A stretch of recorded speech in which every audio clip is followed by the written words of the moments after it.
नमस्कार दोस्तों। आज की हमारी कहानी है शिव शंकर श्रीनिवास जी की। चलिए कहानी सुनते हैं।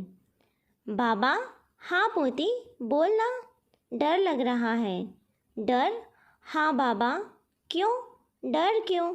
बाबा, हाँ बेटा बोल ना, क्यों डर लग रहा है? मम्मा और पापा में फिर झगड़ा हुआ। कई दिन हो गए, बातचीत बंद है। दोनों अलग अलग ऑफिस जाते हैं। कार वैसे ही खड़ी रहती है, उस पर कोई नहीं चढ़ता है। दोनों अलग अलग होटल में खाना खाकर घर आते हैं। मेरा खाना आया बनाती है, पापा उसे पैसे देते हैं। मम्मी मुझे बहुत पैसे देती है, मगर मैं पैसे नहीं लेती हूँ। बाबा, मैं पैसे लेकर क्या करूँगी? बाबा, मुझे डर लगता है। किस बात का डर? वह तो मैं नहीं समझ पा रही हूँ। रोती क्यों है? मत रो, चुप हो जा। तू रोएगी तो मैं भी रोने लगूंगा। बाबा, हाँ पोती, आप भी रोने लगे? नहीं पोती, मैं रो कहाँ रहा हूँ। धत पगली। बाबा की यह बात सुनकर लड़की रोते रोते हंसने लगती है। बाबा, पोती, आपका दादी माँ से झगड़ा क्यों नहीं होता? होता है, खूब होता है। नहीं होता है, वह झगड़ा नहीं है, आप मुझे बहका रहे हैं। विश्वेश्वर जी को लगा कि अगर पोती ने अब ऐसा ही कोई और सवाल पूछ लिया तो उनकी रुलाई ज़ोर से फूट पड़ेगी। उन्होंने खुद को संभालते हुए कहा, अभी फ़ोन रखो, बाद में बात करेंगे। यह कहते हुए उन्होंने फ़ोन रख दिया। फ़ोन रखकर जब वे पीछे मुड़े तो उन्हें सामने वाले कमरे में पत्नी दिखाई दी। वह उन्हीं की तरफ देख रही थी। विश्वेश्वर जी उनके चेहरे पर छल छलाती करुणा देखकर डर गए। वे बाहर दालान की तरफ चले गए और एकांत में कुर्सी पर बैठ गए। इधर कुछ दिनों से स्वाति अर्थात उनकी वही पोती बार बार फ़ोन पर ऐसी ही बातें करती है। वे हर बार जैसे सारी बातें समझते हैं, कुछ पूछ लेते हैं। पूछने में उन्हें कष्ट बहुत होता है, पर हर बार कष्ट सहते हुए भी वे कुछ न कुछ पूछ ही लेते हैं। हर बार वे पत्नी से डरते हैं कि वह कहीं फ़ोन की सारी बात सुन ना ले, पर वह इस फ़ोन के दूसरे सेट पर सारी बातें सुन लेती है और उसके तुरंत बाद पत्नी का सामना करना विश्वेश्वर जी के लिए मुश्किल हो जाता है। इसलिए पोती से फ़ोन पर बात करने के बाद वे एकांत खोजते हैं, पर यह एकांत भी उन्हें कितनी देर उपलब्ध रहता। घर में बस ये दो ही प्राणी तो थे। विश्वेश्वर जी पत्नी के सामने पोती की चर्चा नहीं करते, वह भी कुछ नहीं पूछती, यह उनका स्वभाव है।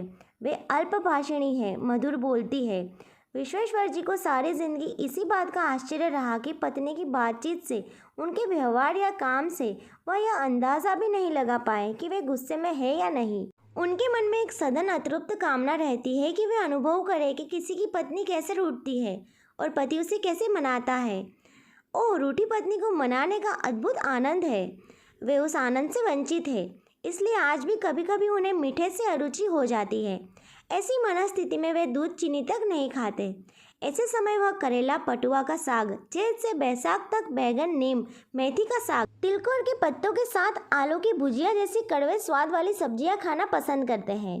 पति की ऐसी रुचि देखकर पत्नी मुस्कुराती रहती है। उस समय पत्नी की वह मुस्कुराहट उन्हें चीनी के दानों की तरफ बहुत सख्त प्रतीत होती है। तब वे किसी किसी बात को लेकर पत्नी पर झुंझला उठते हैं, पर पत्नी पर उनकी इस झुंझलाहट का कोई असर नहीं होता। वह इसे धरती की तरह सोख लेती है। तब पत्नी उन्हें सब कुछ सह जाने वाली धरती की तरह लगती है। वे उनके प्रति संवेदना से भर उठते हैं, फिर उन्हें मीठा अच्छा लगने लगता है। परंतु पत्नी का वह शांत मुस्कुराता चिरस्थायी भाव आजकल पोती की बातों के कारण अस्थिर हो गया है। इतना ही नहीं, पता नहीं आजकल क्या हो गया है कि फ़ोन पर पोती की बातें सुनकर या उस चिंता में अन्य समय भी पत्नी की आंखों में आंसू आ जाते थे। यह देखकर अनुभव कर विश्वेश्वर जी डर जाते हैं, स्वभाव के प्रतिकूल चुप हो जाते हैं। ऐसा प्रतीत होता है जैसे दोनों के स्वभाव में विपरीत गुण आ रहे हैं। यह विश्वेश्वर जी का स्वभाव है कि कोई भी बात उनके मन में टिक नहीं पाती। उनके मन की स्थिति वैसे ही हो जाती है जैसे घुटने भर पानी में पोछी मछली तेजी से इधर से उधर भागती रहती है। इस पर कभी कभी पत्नी कहती भी है, आपको तो बस कुछ सुनने भर की देर है, और इसी में वे पत्नी को चिढ़ाने का पूरा आनंद उठाने की कोशिश करते हैं। वे करे भी तो क्या, इससे ज़्यादा वह बोलेगी नहीं, न ही अपने हाव भाव से ऐसा मनोभाव प्रकट होने देगी। किसी को चिढ़ाकर मज़ा लेने की आदत तो विश्वेश्वर जी को बचपन से ही है। उन्हें याद आते हैं बचपन के दिन। वे बच्चे थे, सभी भाई बहन खाना खाने साथ बैठते थे। जिस दिन मछली भात बनता था उस दिन का मज़ा ही कुछ और था। साथ साथ बैठकर खाते थे। विश्वेश्वर जी भात और मछली की तरी खाते और मछली का टुकड़ा बचा कर रखते। उनकी माँ यह देखकर क्रोध में आ जाती थी। बोलती, तू मछली नहीं खाता, खा मछली। वह जिद पकड़ लेती। पिता सुनते तो बोलते, क्या हुआ, मछली अच्छी नहीं लगती क्या? अच्छी क्यों नहीं लगेगी? जब सभी खाना खा लेंगे तब यह खाना शुरू करेगा। ओह, जिस तरह खाता है खाने दो, आप नहीं समझेंगे क्या? बाद में खा खा कर यह सबको चिढ़ाना शुरू करेगा। पिता हंसने लगते हैं, बोलते हैं, लड़का शैतान है। वैसे बचपन में मैं भी यही करता था। आप तो अब भी ऐसे ही करते हो। माँ मुस्कुराते हुए भी गुस्सा हो जाती। माँ के गुस्से पर पिता हंसते हंसते लोटपोट हो जाते थे। तब माँ का पारा और चढ़ता था। वे भी क्या दिन थे।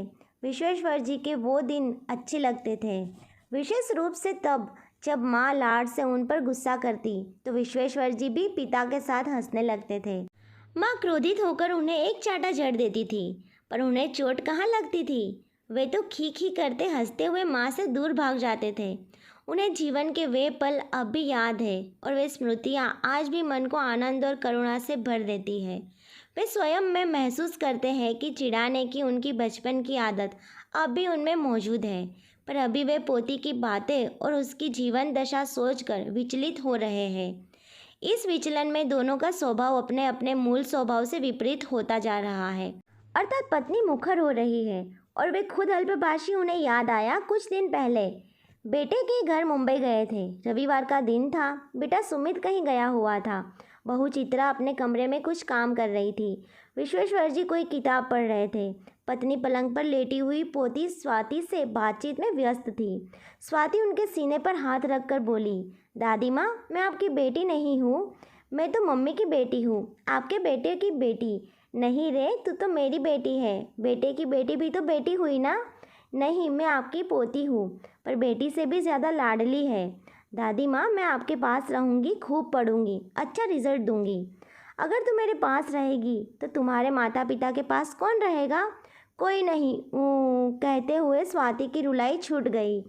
उस समय उन्होंने अनुभव किया कि स्वाति के साथ साथ उसकी दादी की आंखें भी आंसुओं से भीग गई थी। चित्रा ऐसी क्यों है? ऑफिस जाती है पर वहाँ से आने के बाद बच्चे पर ध्यान क्यों नहीं देती? स्वाति के दादा भी तो नौकरी करते थे, किस तरह बच्चे से घुले मिले रहते थे।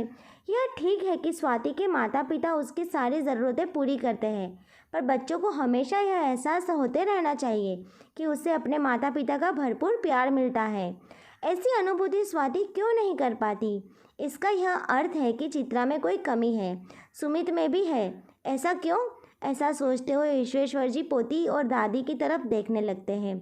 उस समय दोनों अपनी बातों में मशगूल थी और अपनी बातचीत में हंसते हंसते लोटपोट हो रही थी। दादी पोती की बातचीतें विश्वेश्वर जी आनंद विभोर हो रहे थे। वे पढ़ना छोड़कर उधर ही देखते रहे। आनंद में बाधा तब पड़ी जब पोती ने दादी माँ से पूछा, हाँ दादी माँ, आप मेरी मम्मी क्यों नहीं हो?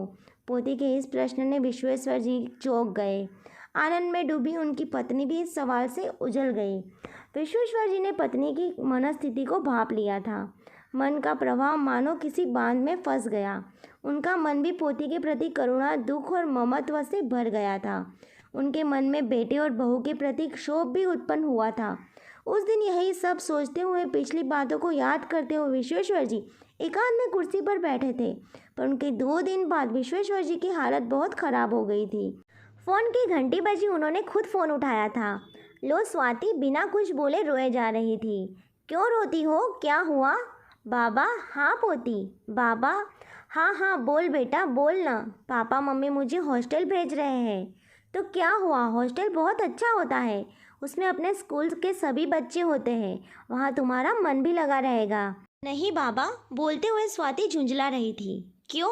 तुम तो होशियार हो। आप मम्मी पापा में मेल करा देंगे तब मैं हॉस्टल में रहूँगी। स्वाति खूब ज़ोर से चिल्लाते हुए फ़ोन पर बोली। पोती की बात से विश्वेश्वर जी स्तब्ध हो उठे, किंतु वे तब चौंक गए जब दूसरे सेट से उनकी पत्नी अपनी पोती से कह रही थी, बेटी तुम मेरे साथ रहोगी? मैं आपकी बेटी नहीं पोती हूँ। हाँ लेकिन बेटी भी हो, मैं तुम्हारी भी माँ हूँ, तुम्हारी बड़ी माँ। हम लोग अपनी दादी को बड़ी माँ कहते थे। दादी की बात सुनकर स्वाति का रोना हंसी में बदलने लगा था। वह बोली, दादी माँ आप ठगती है। नहीं ठगती नहीं बेटी, जब तक तुम्हारी पढ़ाई चलती रहेगी मैं और तुम्हारे बाबा मुंबई में ही रहेंगे। तुम्हारे बाबा को बहुत पेंशन मिलती है, मैं तुम और बाबा साथ ही रहेंगे। ही स्वाति हंसने लगी थी।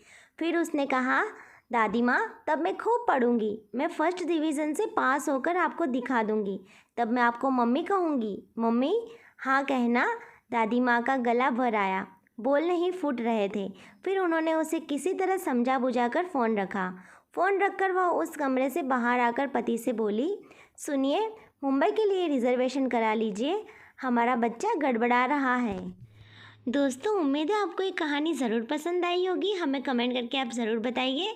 चैनल पर नए हैं तो सब्सक्राइब करना बिल्कुल ना भूलें और वीडियो अच्छी लगी तो लाइक और शेयर ज़रूर कीजिए। कहानी को अंत तक देखने के लिए आपका बहुत बहुत धन्यवाद। अब मिलते हैं नई कहानी के साथ, तब तक के लिए बाय।